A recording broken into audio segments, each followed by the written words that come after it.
بسم اللہ الرحمن الرحیم۔ السلام علیکم ورحمۃ اللہ۔ آج میں آپ حضرات کو ایک کہانی سنانا چاہتا ہوں شاہین پرندے کی، جسے باز کے نام سے بھی جانا جاتا ہے۔ شاہین پرندے کے بارے میں تجربہ کاروں نے لکھا ہے، کہا ہے کہ شاہین پرندے کی عمر تقریباً 70 سال کے قریب ہوتی ہے، اور 40 سال گزرنے کے بعد شاہین پرندے کے ناخن اور پر اور چونچ کام نہیں کرتی ہے، تو ایسے موقع پر اس کے پاس صرف اور صرف 2 آپشن ہوتے ہیں۔ ایک آپشن تو یہ ہوتا ہے کہ وہ اپنے آپ کو کسی شکاری پرندے کا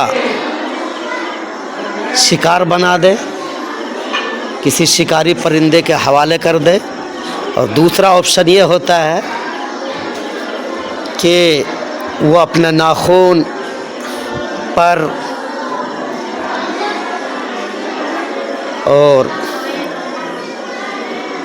چونچ سب توڑ ڈالے، اکھاڑ ڈالے۔ یہ 2 آپشن ہوتے ہیں۔ تو ہم اور آپ اگر ہوتے تو جس میں آسانی ہوتی اس کو قبول کرتے، لیکن اس شاہین پرندے نے دوسرا آپشن قبول کیا۔ دوسرا آپشن یہ قبول کیا کہ اس نے اپنے ناخن اور پنجے اور چونچ کو توڑنا پسند کیا۔ 40 سال کے بعد وہ پرندہ اپنے آپ کو بالکل پہاڑی میں لے جاتا ہے، اور وہاں جا کے سب سے پہلا کام وہ اپنے پروں کو اکھیڑتا ہے، اپنے پروں کو نوچتا ہے۔ نمبر 2 پہ وہ اپنے ناخن کاٹتا ہے اپنی چونچ سے، اور نمبر 3 پہ وہ اپنی چونچ کو پہاڑ پہ مار مار کے توڑ دیتا ہے۔ تو بہت زیادہ غور فکر کرنے کی ضرورت اس بات پہ ہے کہ جب وہ اس عمل کو کرتا ہوگا اس شاہین پرندے کو کتنی تکلیف ہوتی ہوگی۔ جب وہ اپنی چونچ سے پروں کو اکھاڑتا ہوگا تو کتنی تکلیف ہوتی ہوگی۔ ایسے ہی جب اپنی چونچ کو وہ پہاڑ پر دے کے مارتا ہوگا اور مار مار کے توڑ دیتا ہوگا تو اس پرندے کو کتنی تکلیف ہوتی ہوگی۔ ان ساری تکلیفوں کو وہ برداشت کرتا ہے، اور دوسرا آپشن اس کے پاس تھا لیکن وہ موت والا آپشن تھا، تو پریشانی والا اس نے آپشن قبول کیا۔ تو پریشانی تو جھیلنی پڑے گی، اور جب یہ سارے کام وہ کر چکا ہوتا ہے تو 40 دن تک وہ پریشانی میں مبتلا رہتا ہے۔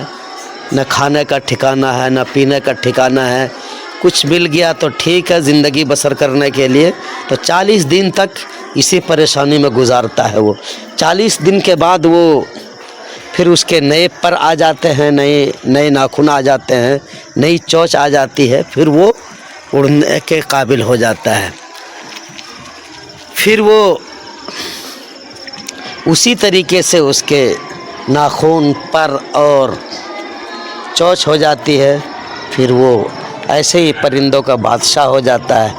اس کہانی سے ہمیں یہ سبق ملتا ہے کہ ہمارے بچوں کو اگر دوران پڑھائی کے دوران میں کچھ پریشانی، کچھ دقتیں آتی ہے، اس کو برداشت کرنا چاہیے۔ ماں باپ کو، پڑھنے والے کو بھی برداشت کرنا چاہیے۔ بغیر برداشت کیے ہوئے ہم دوسروں پر بادشاہت نہیں کر سکتے، دوسروں پر سرداری نہیں کر سکتے۔ اللہ تبارک و تعالیٰ سے دعا کرے کہ اللہ تبارک و تعالیٰ اس کہانی سے ہمیں عبرت حاصل کرنے کی توفیق عطا فرمائے۔ السلام علیکم ورحمۃ اللہ۔